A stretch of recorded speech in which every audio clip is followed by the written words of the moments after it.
Eddie Long's rise and fall is one of the most widely known and deeply unsettling cases of pastoral abuse in modern American religious history. His story begins in Charlotte, North Carolina, where he was born in 1953. Long grew up in a religious household shaped by the cultural weight of the church in southern black communities. His parents emphasized discipline, duty, and devotion, principles that would later be woven into his public persona as a pastor. Even as a child, Long displayed an unusual confidence, a willingness to speak boldly, and a knack for commanding attention. Teachers described him as charismatic and assertive, someone people naturally gravitated toward. During his adolescence, Long discovered the power of performance and rhetoric. He excelled in oratory competitions, church youth programs, and leadership roles. By his late teens, he had become known for persuasive speech and an innate ability to influence others, traits that would propel him toward ministry later in life, though not immediately.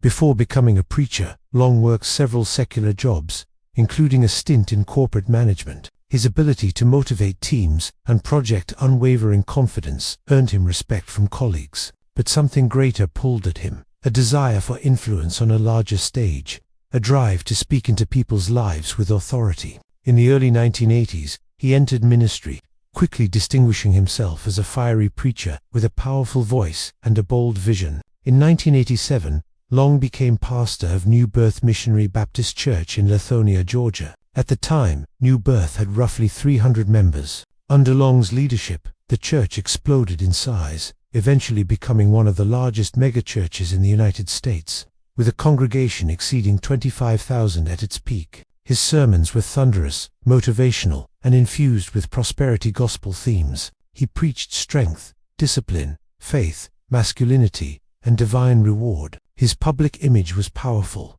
a strict father figure, a spiritual warrior, a man who claimed to speak with divine authority. Congregants saw him as a role model, especially young black men whom he positioned himself to mentor. He founded mentorship programs, youth ministries, and a widely publicized boys' academy, all framed as efforts to guide young men toward success and righteousness. He gave young congregants expensive clothes, access to trips, and personal mentorship sessions. To outsiders, this appeared generous and fatherly. Inside the church, it created loyalty, dependence, and secrecy. Behind closed doors, accusations would later reveal. These acts of mentorship became a pipeline for manipulation. Throughout the 1990s and 2000s, Long grew in national fame. He became a best-selling author, a motivational speaker, and a known figure in conservative black Christian circles. Politicians and celebrities visited New Birth. The church ran massive conferences, charity events, and international ministries. But beneath the showmanship and spiritual grandeur, a darker reality brewed. In 2010, the nation was stunned when 4 young men filed lawsuits accusing Eddie Long of coercing them into sexual relationships. While they were teenagers under his mentorship, the allegations sent shockwaves through New Birth and the broader religious community. According to the lawsuits, Long targeted boys who came from troubled backgrounds, provided them with money, housing, and travel, groomed them through private counseling, used scripture and authority to justify inappropriate behavior, coerced them into sexual acts. The young men alleged that Long groomed them from ages as young as 14 to 15, escalating the relationship over several years. They described being flown on lavish trips, staying in luxury hotels, and being given gifts, watches, jewelry, electronics, even cars. Each described a similar pattern. Long singled them out for special mentorship. He cultivated emotional dependency. He slowly crossed physical boundaries. He framed obedience as spiritual loyalty. He threatened emotional or spiritual harm if they resisted. These accusations were not from random outsiders. They were from young men who had been publicly seen at Long's side for years. When the lawsuits became public, New Birth issued statements defending Long, and thousands of congregants rallied around him. The church was split. Those who believed no pastor could commit such acts, and those who felt unsettled by the consistency of the allegations. Long denied the accusations in a carefully controlled press conference. He never gave direct answers, never swore innocence under oath, and never addressed specifics. His message was short: "I am not a perfect man, but I am not the man being portrayed." This ambiguous denial only deepened controversy. Critics noted his refusal to speak clearly or take questions. Supporters framed the lawsuits as attacks from enemies of the church. Meanwhile, investigators described the young men's accounts as strikingly consistent, a hallmark of long-term grooming. As legal pressure mounted, Long avoided trial. In 2011, he reached confidential settlements with all 4 accusers. While not legally an admission of guilt, it raised serious questions. Many saw it as an attempt to silence the victims and avoid public testimony that would have exposed the full extent of his misconduct. Financial records later revealed the payouts were substantial, reportedly in the millions. To many observers, the settlements were the final confirmation that something deeply wrong had occurred behind the scenes of the megachurch empire. The impact on New Birth was severe. Membership dropped dramatically. Major leaders resigned. Families who had trusted Long for decades felt betrayed and disillusioned. Survivors outside the lawsuits came forward quietly, describing similar experiences of grooming, control, and inappropriate behavior. Long's reputation, once a towering presence in American religious life, was permanently tarnished. In 2016, Long appeared visibly frail in public.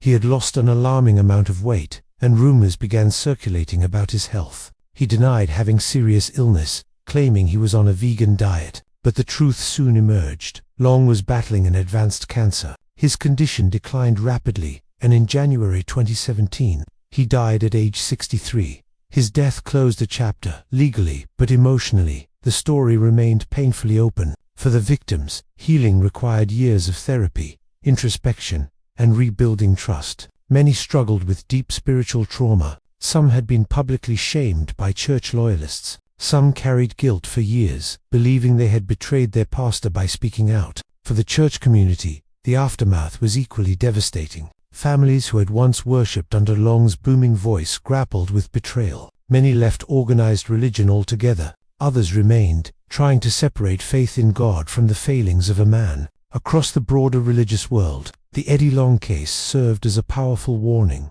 Charisma and influence can mask predation. Authority can silence victims. Faith can become a tool for manipulation. The haunting question remains: how many lives were shaped, manipulated, or broken by a leader whose power went unchecked? Eddie Long's story stands as one of the most prominent examples of a preacher who used spiritual authority, not to uplift, but to prey upon those who trusted him. It highlights the dangerous imbalance of power that can exist within religious institutions and the urgent need for accountability, oversight, and protections for vulnerable congregants. Long built an empire on faith, but ultimately, the truth unraveled it. And for those who suffered under his mentorship, the journey toward healing continues long after his death.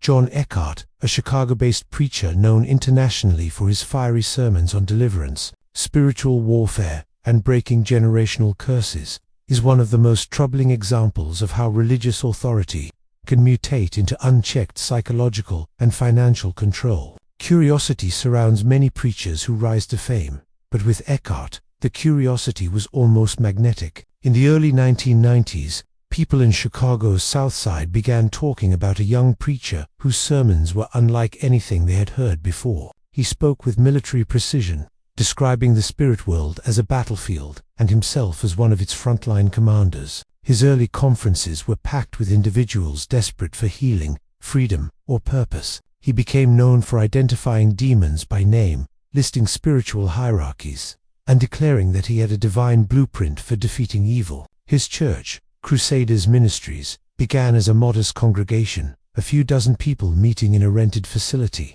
But within a decade, he had built a global following. His deliverance manuals, prayer guides, and warfare textbooks became international bestsellers. To many, he was a hero, a man who validated their inner struggles, who told them their pain wasn't a personal failure but a spiritual attack that could be defeated. Early members described him as strict but caring. He demanded discipline. He preached holiness. He insisted that spiritual growth required sacrifice. For many who joined the church, these demands felt reassuring, a sign of structure and purpose in an otherwise chaotic world. But as time passed, the line between discipline and domination began to blur. Those who stayed long enough began noticing the early signs of trouble. Every church has leadership. This was different. Eckhardt positioned himself not as a pastor but as a prophetic general. His word was final, not to be challenged, not to be questioned. If someone disagreed with him, he accused them of rebellion. If they asked for transparency in church finances, he accused them of being controlled by the spirit of division.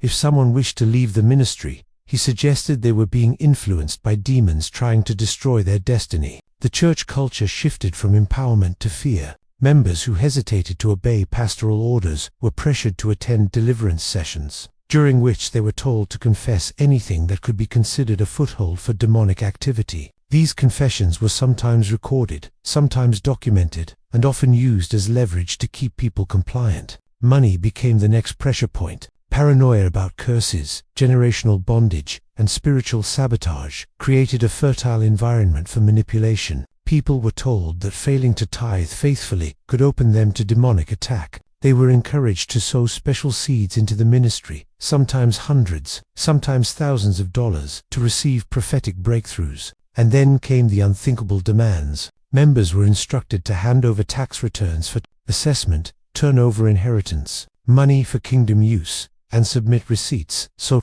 leadership could determine whether they were spending money in alignment with God's plan. Desperate congregants complied. One member later revealed that she gave up her entire life savings after being told that withholding it would curse her future generations. Another reported that Eckhardt pressured him to leave his career and work full-time for the church, unpaid, while the pastor's personal wealth continued to grow. Shock came when former members began describing what happened behind closed doors, the spiritual intimidation, the fear-based teachings, and the emotional breakdowns many experienced during marathon deliverance rituals. Some described being shouted at for hours while being told demons were speaking through them. Others recounted being isolated, cut off from family members considered spiritually dangerous. Couples were advised to separate if one spouse didn't fully submit to the ministry. These were not merely theological disagreements. These were patterns of psychological coercion. Some testimonies from women in the church were even more disturbing. Though not all involved physical abuse, many involved extreme spiritual manipulation. Women were told their obedience to pastoral leadership would determine their spiritual worth. Single women were encouraged to remain in spiritual submission rather than dating or pursuing relationships outside Eckhart's approval. One former member said she was pressured to confess non-existent sexual sins as part of a purification ritual. There were no formal charges of sexual misconduct against Eckhardt personally, but the environment he created blurred lines so deeply that boundaries no longer existed. Everything, finances, relationships, careers, personal decisions, fell under church control. Tension rose as the story spread beyond Chicago. Former members posted testimonies online. Survivors began documenting the psychological harm they experienced. Mental health professionals who later treated ex-members reported patterns consistent with trauma bonds, religious abuse syndrome, and coercive control. Eckhardt and his supporters denied wrongdoing, calling these ex-members bitter, rebellious, or spiritually immature. Accusations were dismissed as attacks from the enemy, but the volume of complaints grew too large to ignore. Families who lost children to the ministry's influence began organizing support groups. Some compared the church's internal structure to a hypershare sect. A turning point came when financial investigators began reviewing the church's operations following public complaints of improper stewardship. While no criminal charges were filed, the scrutiny exposed concerning discrepancies in accounting, unexplained ministry expenses, and substantial amounts of donor money funneled into personal projects. Media attention intensified. Local reporters interviewed dozens of former members, who described the emotional toll of their time under Eckhardt's leadership. Many said they suffered breakdowns, panic attacks, or years of confusion after leaving. Several said they had to relearn the basic idea of decision-making after being conditioned to believe that questioning leadership was sinful. Under pressure, leadership made public statements acknowledging mistakes in judgment, but stopped short of admitting wrongdoing. Some reforms were promised, but insiders reported that little actually changed. Aftermath for victims was long and painful. Some spent years rebuilding relationships with family members they had cut off. Others struggled financially after giving up careers or large sums of money. Many required counseling to address fear, conditioning, shame, or trauma. Eckhardt himself continued preaching, but his reputation was permanently fractured. While he still had supporters, he was no longer seen as an unquestioned authority. His ministry's influence shrank dramatically as more former members shared their stories. His books remained in circulation, but their message was overshadowed by the harm inflicted by the man who wrote them. Reflection lingers because this story reveals a form of predation not always recognized. Not every predator uses violence. Some use scripture, some use prophecy, some use fear of the unseen. And when the predator is someone the community trusts, someone with charisma, confidence, and spiritual vocabulary, the damage can take years to uncover. The haunting question left behind is simple. How many lives can be controlled, reshaped, or broken in the name of spiritual authority before people finally see the harm as clearly as the faith that hides it?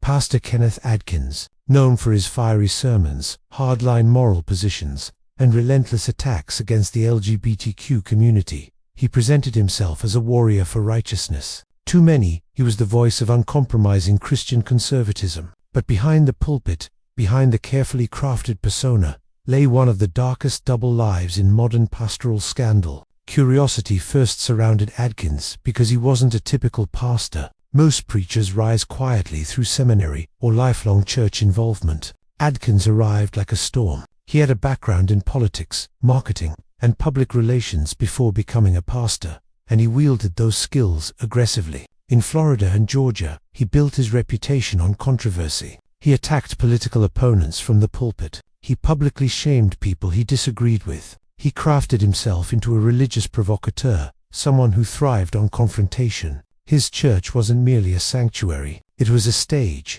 Members described him as charismatic but intimidating. He spoke with absolute certainty. He claimed he could discern spirits, detect liars, and spot hidden sin. For some, this made him a powerful figure of spiritual authority. For others, it made him frightening. His rise coincided with the cultural debates surrounding same-sex marriage and transgender rights. Adkins positioned himself at the center of these battles with incendiary rhetoric. His social media posts turned heads. He released public statements filled with condemnation. He attacked LGBTQ youth with what he claimed was righteous truth, and he styled himself as a modern prophet, standing against moral decay. All the while, he gathered followers who saw him as a fearless defender of faith. And it was precisely this moral grandstanding, this loud, aggressive, militant preaching, that made the eventual revelations so devastating. Shock entered the story in August 2016, when news broke that Adkins had been arrested for the sexual abuse of a minor.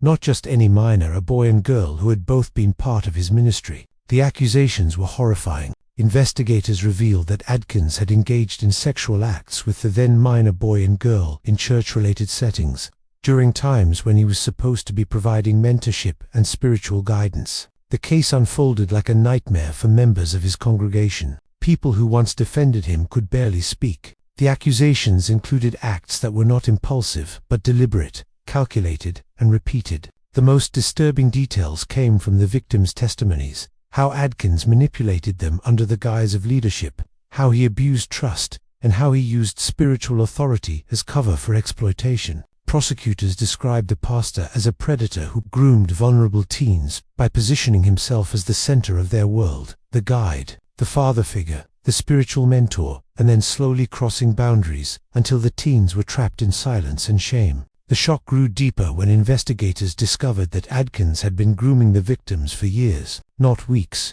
not months, years, all while preaching against the very sins he secretly committed. Tension skyrocketed as the investigation expanded. Adkins denied everything. He claimed he was the victim of a political conspiracy, that he was being targeted because of his outspoken positions. He insisted the teens were lying. He accused law enforcement of bias. He framed the entire ordeal as an attack on Christianity itself. But the evidence grew stronger. Messages, testimonies, behavioral patterns. Witnesses from his church began coming forward, not with direct abuse allegations, but with stories of his controlling behavior, his obsession with appearances, his fixation on the private lives of congregants. Some recalled how he frequently surrounded himself with teens and young adults, especially those from troubled backgrounds. It gave him the appearance of being a compassionate mentor. It also gave him access to the most vulnerable. The trial became a public spectacle. Adkins' defense team attempted to poke holes in the victims' stories. They tried to cast doubt, evoke confusion, distort timelines,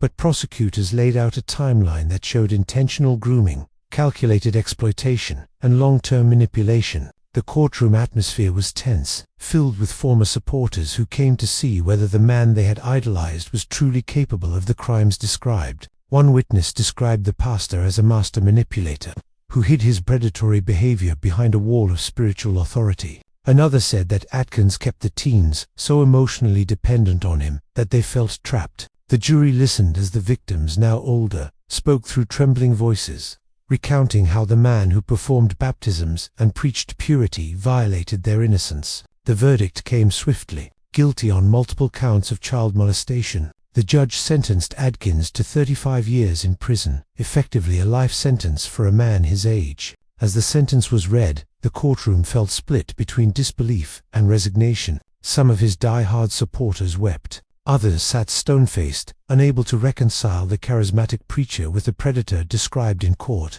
Aftermath for the victims was complicated. Some found validation in the conviction. Others struggled with guilt, confusion, and the immense psychological scars that come from being abused by a religious authority figure. Many expressed a mixture of relief and devastation. Relief that he could no longer hurt others.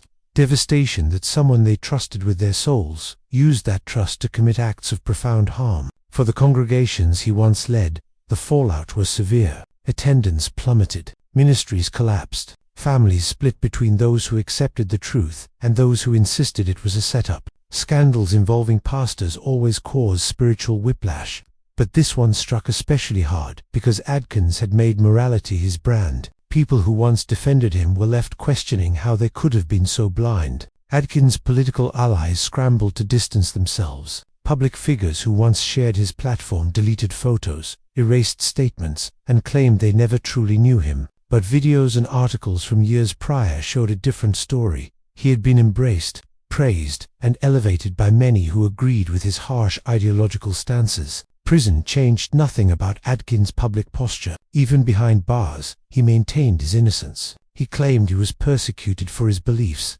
not punished for his actions. He wrote letters insisting that he was a martyr, but few were listening. Society had moved on. His legacy was permanently stained by the crimes he committed. Reflection lingers painfully in this case because it exposes a truth more disturbing than the crime itself. People often assume that those who shout the loudest about morality are the most moral, that those who preach purity must be pure, that those who condemn others with righteous anger must be safe themselves. But sometimes, those very qualities, the loudness, the moral absolutism, the self-declared spiritual authority, are masks worn by predators seeking cover. The haunting question left behind is this: how many pastors weaponize morality, not to protect their congregations, but to shield their own secrets?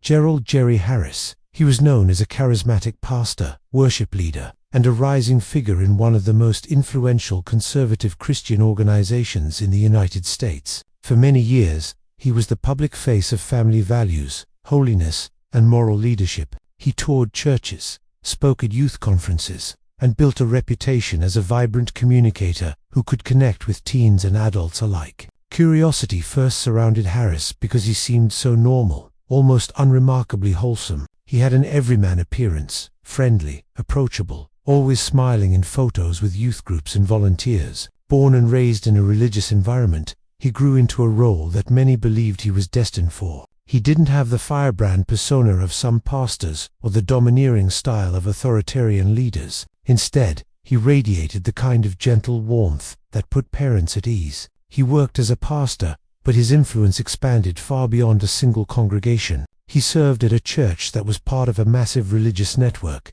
one that broadcasted sermons, published curriculum, and reached families nationwide. Harris became a recognizable figure in that community. Parents trusted him. Teens admired him. Too many. He represented a safe, reliable Christian mentor. He appeared to live a clean life, devoted to his wife, his ministry, and his calling. He helped lead worship. He organized youth events. He traveled to conferences. Everything about him suggested sincerity and earnest dedication. People who worked alongside him described him as soft-spoken, kind, and supportive. But behind the gentle persona was a dramatically different reality. Shock rippled through the evangelical world in September 2020, when federal agents arrested Harris on charges related to child sexual exploitation. The details were horrifying. investigators had discovered that Harris was using messaging apps and social media platforms to contact minors, some as young as 13, sending sexual messages, soliciting explicit content,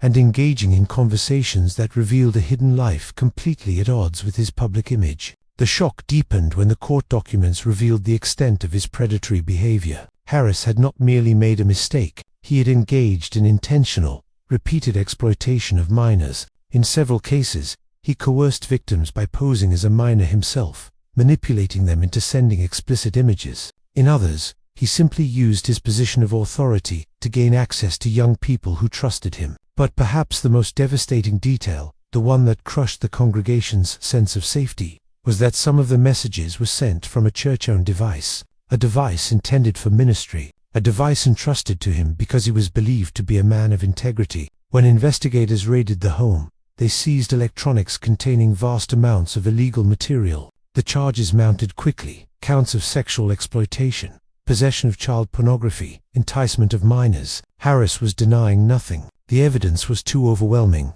Tension rose dramatically as the public began asking questions, not just about Harris' personal actions, but about the church structures surrounding him. How long had this been happening? Who knew? Had there been warnings? Had anyone silenced concerns? The truth was uncomfortable. Several red flags had appeared before the arrest. Small things, seemingly benign at the time. Overly personal conversations with teens, late-night messaging, unusual requests for privacy. Yet none of these scattered concerns seemed significant enough for anyone to imagine the truth. Parents were devastated. Volunteers were shaken. The larger organization, which had built much of its brand around family values and moral purity, issued public statements expressing horror and distancing themselves from Harris. Church leaders conducted internal reviews. Lawyers became involved. Crisis counselors were brought in to help the congregation process the betrayal. But the community was divided. Some members could not reconcile the gentle pastor they knew with the predator described in court documents.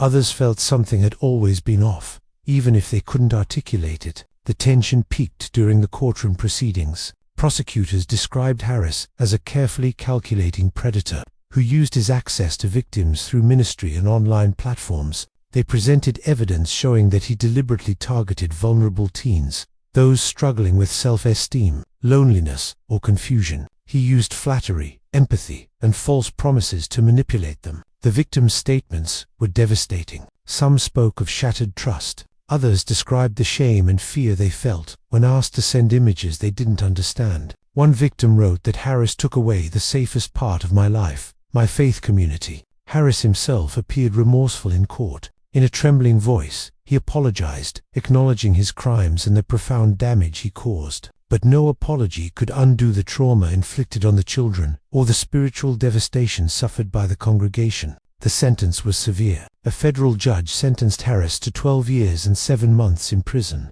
followed by supervised release and mandatory registration as a sex offender. The judge called his actions profoundly destructive, noting that Harris had violated the deepest trust society places in spiritual leaders. Aftermath for the victims continues to unfold. Some are still in therapy, working through the confusion of being abused by someone who claimed to represent God. Several families withdrew from church communities entirely, unable to reconcile their faith with the betrayal they experienced. Others sought different congregations, quieter, smaller, more cautious. A few found themselves questioning religion altogether. For the church where Harris served, rebuilding has been slow and painful. Leaders faced immense scrutiny. Policies were rewritten. Background checks intensified. Volunteers underwent new training. Transparency became a priority, driven by the desperate need to restore trust. But the spiritual damage, the feeling of safety being ripped away, still lingers.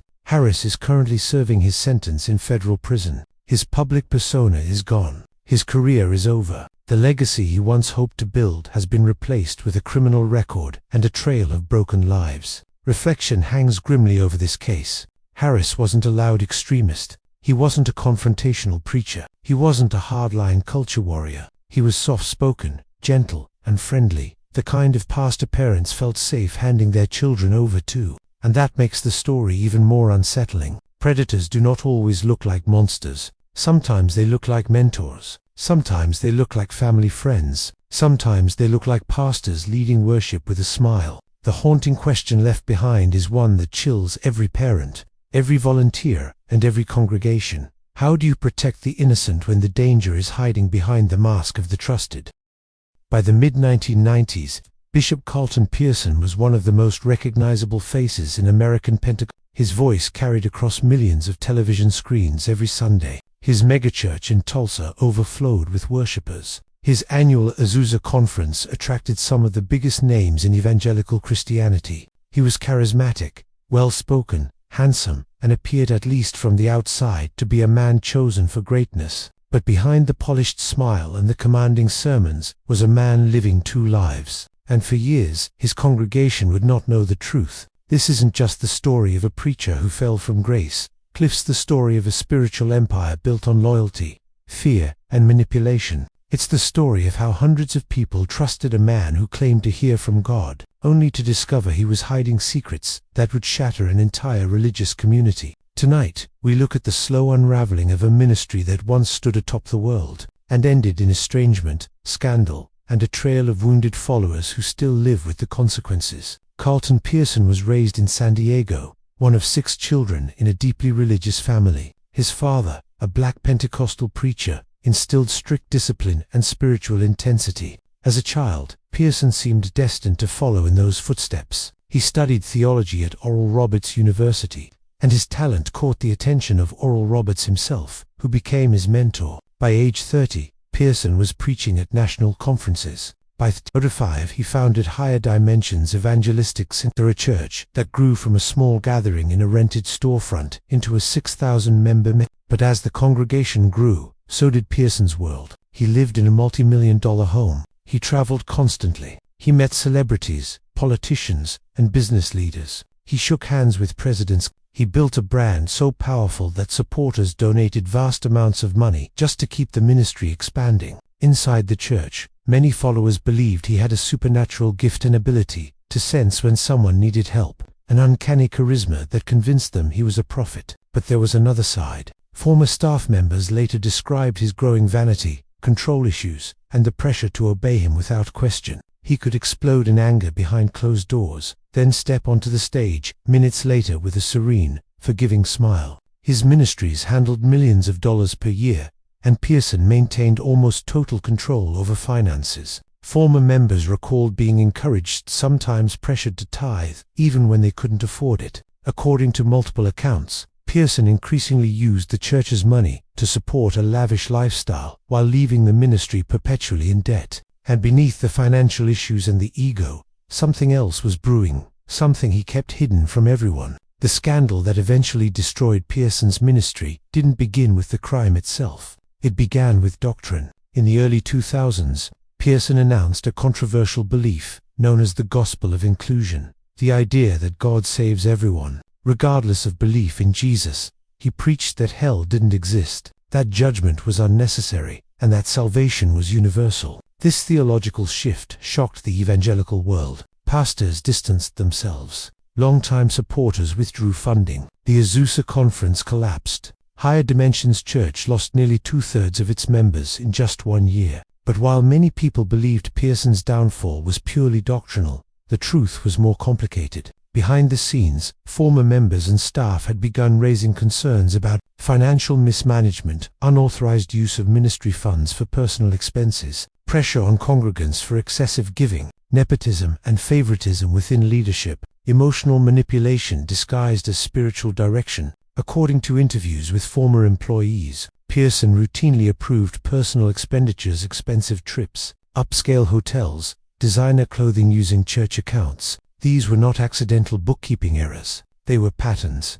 One staff member described, everything had to serve the ministry, but the ministry had to serve him. Another recalled being told to create a justification on paperwork, so purchases appeared mid. There were no criminal charges filed, but that was largely due to the way non-profit laws and church structures protect religious leaders. Internally, however, the damage was clear. Creditors began calling, bills went unpaid. The once gigantic ministry was sinking. When congregants asked where their donations were going, they were told to trust the bishop. Many didn't till it was too late. There was no formal criminal investigation by police or federal authorities, but the internal investigations conducted by church leadership and associated ministries painted a troubling picture. After Pearson embraced the gospel of inclusion, many of the elders resigned. Some asked to see the financial records. Others attempted to confront him over questionable spending. According to their accounts, the bishop resisted transparency. This triggered an informal inquiry by the Joint College of African American Pentecostal Bishops.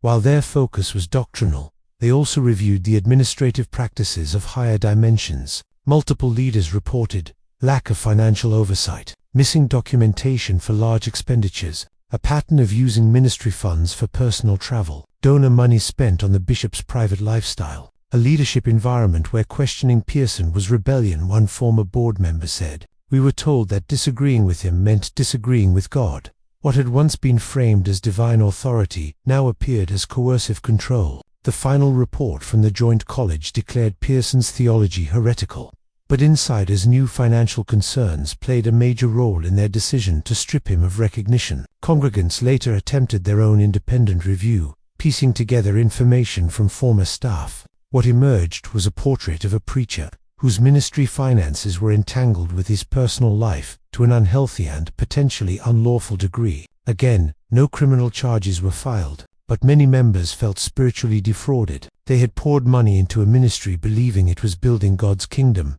not sustaining a lifestyle. While no legal trial took place, the court of public opinion handed down its verdict swiftly and harshly. The evangelical world rejected Pearson. The megachurch emptied. Ministry leaders cut ties. TV networks stopped broadcasting his sermons. Speaking invitations dried up. Major Christian publishers withdrew support. The man once hailed as the future of Pentecostalism became a theological outcast. Financially, the collapse was brutal. Higher Dimensions Church lost its building. The ministry downsized from thousands of members to fewer than 200. Donors vanished almost overnight. In interviews, Pearson insisted he did nothing wrong, that he never misused funds, never manipulated anyone, never intended to deceive. He claimed the real crime was the church turning against him for preaching compassion. But the congregation remembered things differently. "He abandoned us," one former member said, "not because of doctrine, because he forgot what ministry was supposed to be." Years later, Pearson shifted into a new career,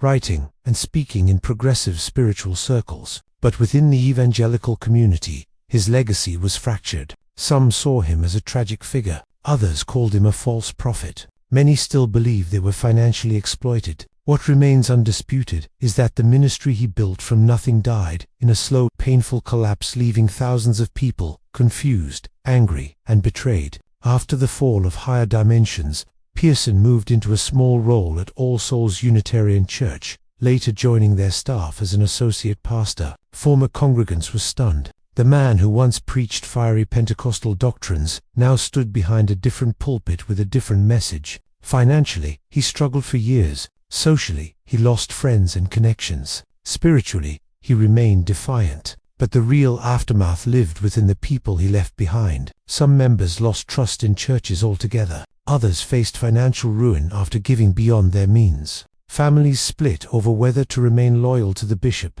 Children who grew up in the megachurch later described feeling like they had been part of a cult. Pearson's ministry had shaped thousands of lives. Its collapse shattered many of them. When the Netflix film Come Sunday dramatized his story, some viewers sympathized, seeing him as a misunderstood visionary. But former members saw something different, a man whose personal crises, doctrinal shifts, and lack of accountability caused immeasurable harm. Carleton Pearson passed away in 2023, yet the unanswered questions surrounding his ministry remain. For decades, Pearson's followers believed they were supporting God's work. But when the truth surfaced, many realized they had supported a man, not a mission. This case forces us to ask, how much authority should any preacher have? And how do we protect ourselves when charisma replaces accountability? When trust is placed in the wrong hands, even a man who once preached salvation can leave behind a legacy of spiritual and financial devastation. Dean Faiello was never ordained. He was never licensed. He never attended seminary. He never led a church from a pulpit in the traditional sense. And yet, strangely, disturbingly, he learned to sound like a preacher. He learned to speak in the tone of a man of God. He learned to speak with the calm, soothing authority of someone who seemed to possess divine knowledge, and that vocal style, that confident, spiritual cadence, would help him deceive people for nearly a decade. His clients trusted him because of that voice. They trusted him because he carried himself like a healer, like a man with higher purpose. He built an image around himself that looked almost pastoral, compassionate, wise, reassuring, always ready with a soft-spoken promise that everything would be okay. He prayed with clients. He spoke about God guiding his hands. He used the language of faith to quiet their doubts, and, by the time anyone realized the truth, it was far too late. Faiello's story isn't about a typical preacher. It's about a man who weaponized spiritual trust without ever stepping inside a seminary. He pretended to be a doctor, a healer, a specialist, prose people instinctively view as sacred. He took that trust and used it to commit one of the most shocking hidden crimes New York City has ever seen. The story begins in the 1990s, when Dean Faiello was living in Manhattan and introducing himself as a skincare specialist. He told clients he was trained, licensed, gifted. Many described him as gentle, charismatic, and strangely comforting. He referred to himself as spiritually intuitive. He prayed before procedures. He cited God's protection as the reason his treatments were safe. He marketed himself as guided by faith and healing. It was all a lie. He had no medical license. He had no qualifications, and he had no right to perform any medical procedure whatsoever. But the way he spoke softly, confidently, with a preacher-like tone drew people to him. His clients came from all walks of life: teachers, business people, models, young professionals. Many said later that he felt like someone you could trust immediately. That's how a predator works. That's how someone who understands the psychology of faith preys on people who want to believe in goodness. What Faiello offered were cosmetic procedures, laser treatments, skin rejuvenation, mole removals. Small things at first, safe things, things that didn't seem dangerous, but as his confidence grew, so did the risks he was willing to take. He rented office spaces. He bought equipment he had no legal right to use. He stocked medical tools he barely understood. He performed procedures that should only be done by licensed physicians. The law caught up to him multiple times. He was arrested more than once for practicing medicine without a license. He was fined. He was warned. He was confronted. And every time, he returned to his clients and reassured them, just as a manipulative preacher would reassure a frightened congregation, that God had him protected, that the law was mistaken, that he was being targeted unfairly. It worked. People believed him. And that belief cost someone their life. In 2001, a young woman named Maria Cruz became one of Faiello's regular clients. She was intelligent, professional, and successful. She worked in the financial sector and was known for her discipline and her kindness. She also struggled with a skin condition that made her so. Cruz, like many people seeking cosmetic help, was vulnerable but not unintelligent. She checked his background. She confronted him about the rumors that he wasn't licensed. According to friends and family, she asked him directly if he was legally allowed to perform treatments. And this is where Faiello's manipulative, preacher-like charm reached its deadliest point. He told her that God had called him to healing. He told her that paperwork was just bureaucracy. He told her he had been persecuted unfairly. He told her that his gift came from a higher authority. And he looked her in the eyes with that same soothing voice, the voice that made countless people feel like they were in the presence of a man who cared about them. When Maria Cruz scheduled an appointment with him on January 13, 2003, she believed she was walking into a room with someone guided by faith and skill. She was walking into a trap. During the session, Faiello administered a local anesthetic he was not trained to use. The dosage was wrong. The way he delivered it was wrong. He did not have the skill, the equipment, or the emergency training to handle complications. Maria Cruz began to convulse. She stopped breathing. In any licensed medical office, this would have triggered emergency protocols. A real doctor would have administered oxygen, called paramedics, used resuscitation equipment. They would have had the training to respond within seconds. But Faiello froze, then panicked, then made the decision that would seal his fate forever. He didn't call the police. He didn't call an ambulance. He didn't seek help. Instead, he let Maria Cruz die on the table, and then he hid her body. The next hours remained some of the darkest in New York's medical crime history. Faiello wrapped her body. He panicked, pacing between fear and delusion. He later said he prayed over her. He said he begged God for forgiveness. He said he hoped she would wake up, but she didn't, and he knew she wouldn't. What he did next was not desperation, it was calculation. He placed her body inside a large suitcase.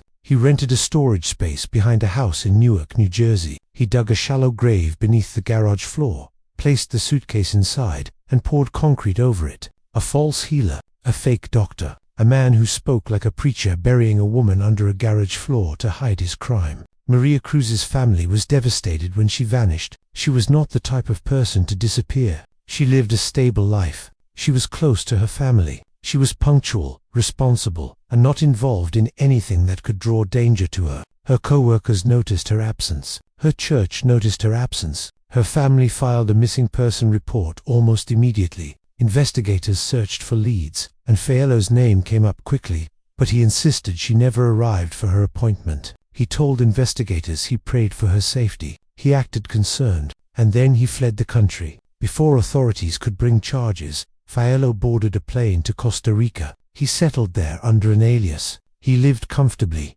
even romantically, with a new partner who had no idea what he had done. For 2 years, he lived like nothing had happened, enjoying beaches, restaurants, and sunshine while the family of Maria Cruz mourned. Meanwhile, investigators worked relentlessly. They traced his financial records, his phone calls, his prior arrests. They confronted former clients, many of whom felt ashamed for trusting him. His flight only made him appear guiltier, and eventually, cracks began to form in the life he built in Costa Rica. Someone recognized him, someone remembered his story, and authorities arrested him on the beach. Even then, even as he was dragged into custody, he insisted he was a healer, not a killer. He claimed it was an accident, that he had prayed for forgiveness, that he meant no harm. This is the insidious part of his story. Predators who hide behind spiritual language rarely see themselves as criminals. They see themselves as misunderstood, chosen, gifted. They use the language of God to justify the harm they cause.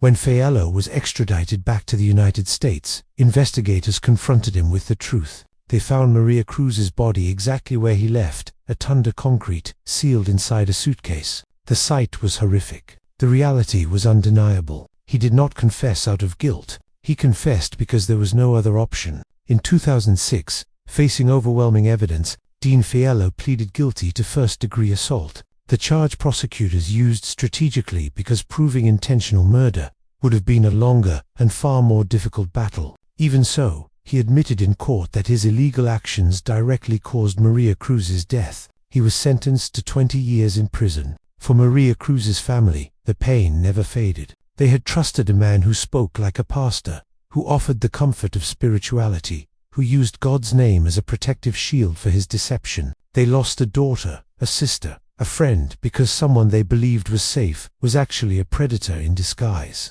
Faiello served his time in New York. By the time he was released, he had become a cautionary tale taught in medical ethics courses, criminal justice lectures, and psychological studies of con artists. His case became a symbol of how charisma wrapped in spiritual language can disarm even the most intelligent, careful people. And that's ultimately what makes this story so chilling. Dean Faiello didn't run a church, but he behaved exactly like the preachers who prey on their congregations. He used the same tactics: authority, confidence, spiritual rhetoric, soothing promises, and emotional manipulation. He knew how to sound like a man who cared about your soul, even as he endangered your body. He preyed on vulnerability. He preyed on trust. He preyed on faith in goodness. The question that lingers long after his case is closed is the same question that haunts all stories in this documentary. How can you protect yourself from someone who speaks like a savior but hides the heart of a predator? Michael Scrivner was a man who seemed, on the surface, to have everything a pastor could desire: charisma, wealth, influence, and a congregation that revered him as a spiritual authority. Leading a medium-sized church in suburban Pennsylvania, Scrivner cultivated a persona that combined financial savvy with religious zeal. He claimed he was a servant of God, a shepherd of souls, and a moral compass for families seeking guidance in a chaotic world. He preached about honesty, faith, and righteous living. Yet behind the closed doors of his office, and in the shadows of his own ambitions, Scrivner engaged in practices that would shock his congregation, his colleagues, and the law. It began quietly. Scrivner had a keen understanding of how to appeal to both spiritual and financial instincts. He encouraged generous giving, often framing it as a divine obligation. God blesses those who give, he would say in sermons that carried the weight of spiritual authority. To withhold is to invite misfortune upon yourself and your family. Congregants, many of whom were already in vulnerable financial positions, felt pressured to comply. They didn't see his demands as coercion, they saw them as guidance from a man of God.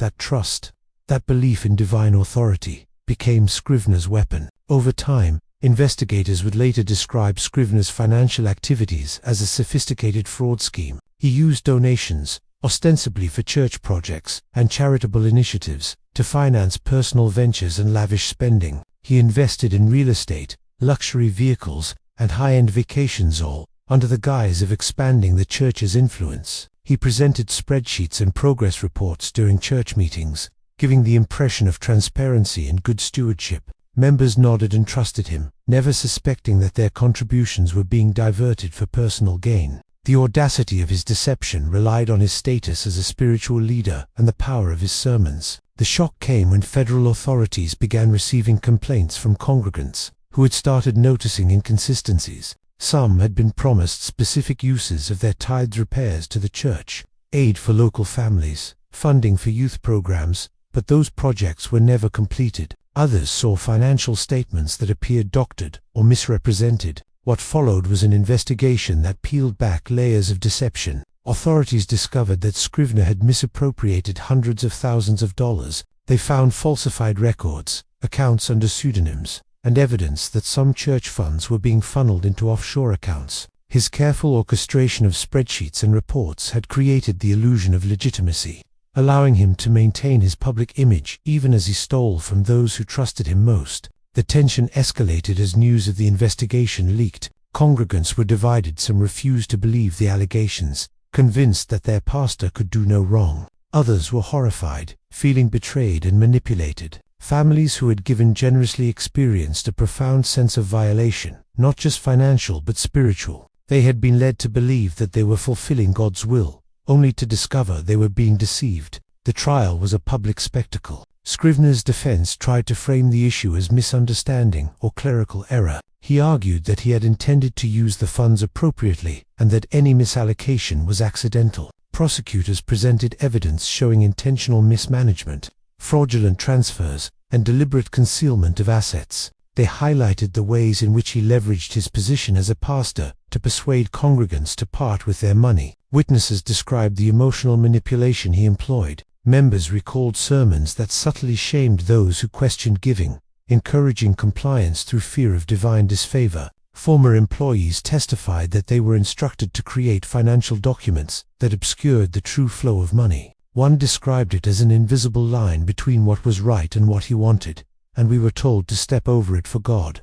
The courtroom atmosphere was tense. Congregants sat in the back rows, some in disbelief, some in silent anger. Families who had once revered Scrivner watched as the truth emerged piece by piece. Evidence of lavish spending was laid bare. Luxury cars, expensive vacations, and even private club memberships purchased using funds meant for the church's charitable work. Prosecutors underscored that the harm was not only financial, but deeply personal. Each donation represented trust, faith, and hope. Scrivner was convicted on multiple counts of wire fraud and embezzlement. The judge sentenced him to 7 years in federal prison, accompanied by restitution payments to victims. In court, Scrivner maintained his innocence, claiming that God had guided his decisions and that he had no intention of harming anyone. His calm, preacher-like demeanor remained, but it no longer commanded trust. It now felt hollow, almost sinister. The aftermath was devastating. Congregants who had poured their savings into church programs faced financial hardship.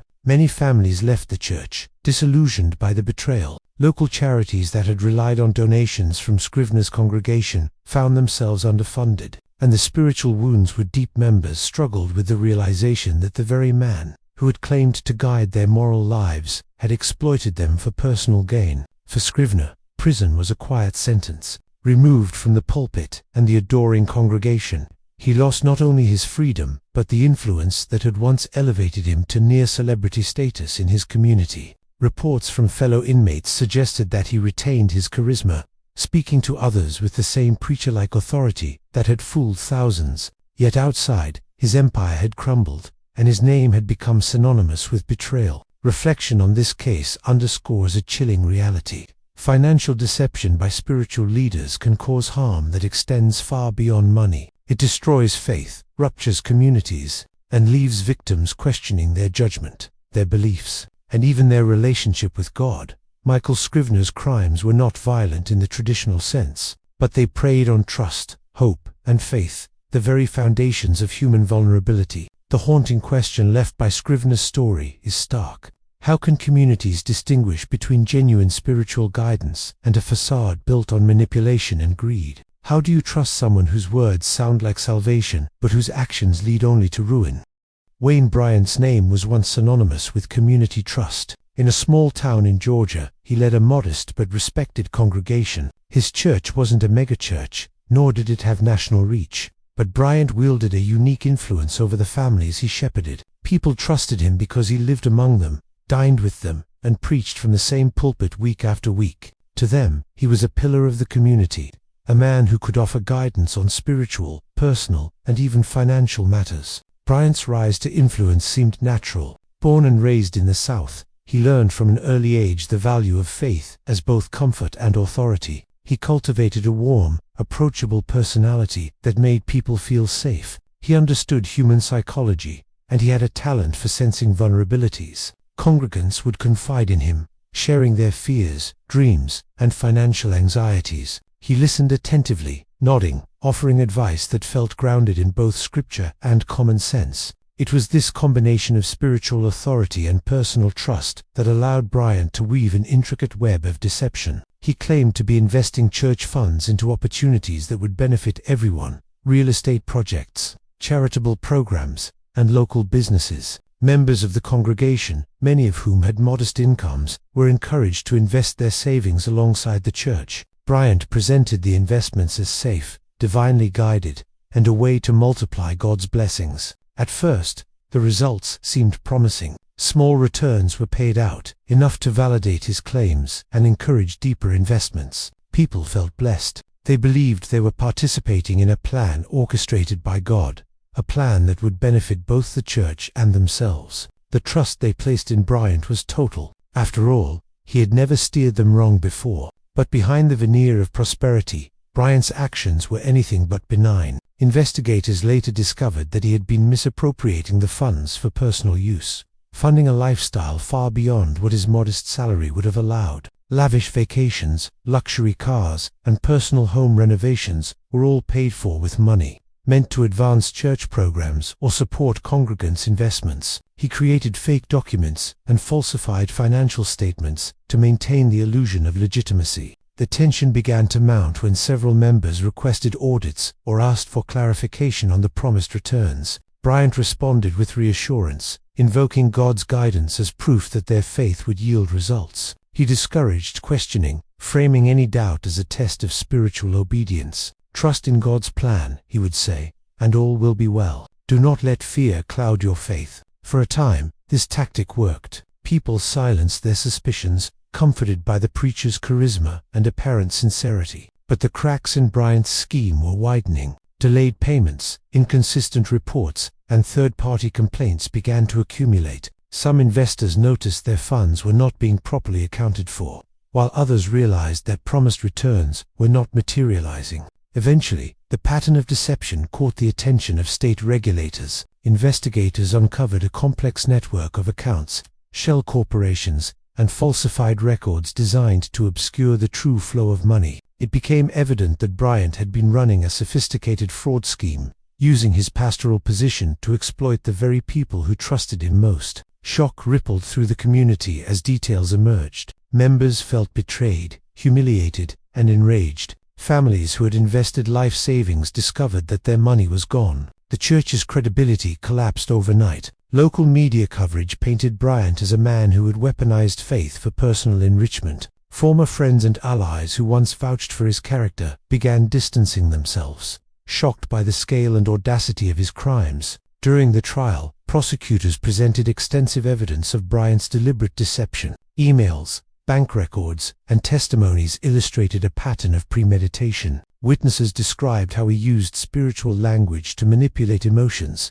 create urgency, and suppressed doubt. One former congregant recounted, "He didn't just ask for our money, he made us believe that God himself wanted us to give. It was like being commanded to obey by divine authority." The courtroom was tense and emotionally charged. Families sat in silence, listening as their trust and faith were dissected. As the full extent of Bryant's actions became undeniable, prosecutors emphasized the human cost of his crimes: shattered savings, broken families, and a fractured sense of spiritual security. Bryant attempted to defend himself by claiming good intentions. He said he had made mistakes, but that his actions were never meant to harm anyone. He argued that he had believed in the investments and trusted that God would make them profitable. But the evidence was overwhelming. Intentional misrepresentation, falsification of documents, and personal enrichment at the expense of his flock left little room for doubt. Ultimately, Wayne Bryant was convicted on multiple counts of wire fraud and embezzlement.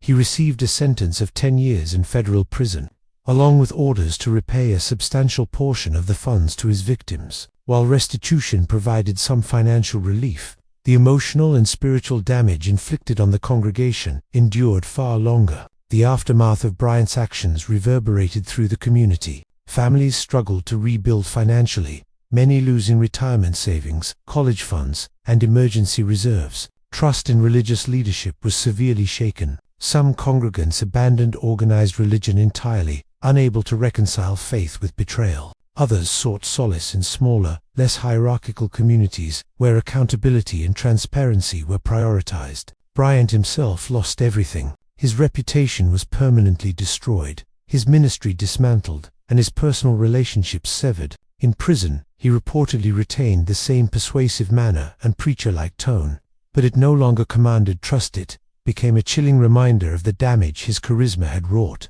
Reflection on Wayne Bryant's case raises difficult questions about faith, trust, and authority. Preachers often hold immense influence over their congregants, and in communities where questioning spiritual leaders is discouraged, the potential for abuse increases exponentially. Bryant's crimes demonstrate how spiritual authority can be weaponized to manipulate, deceive, and exploit, leaving long-lasting scars that extend far beyond financial loss. The haunting question left behind is stark. How can individuals discern between genuine spiritual guidance and manipulation when trust is intertwined with faith? How do communities protect themselves when the line between pastoral care and predation is blurred by charisma, authority, and the promise of divine blessing? Bryant's story is a cautionary tale for anyone who places blind faith in spiritual leaders.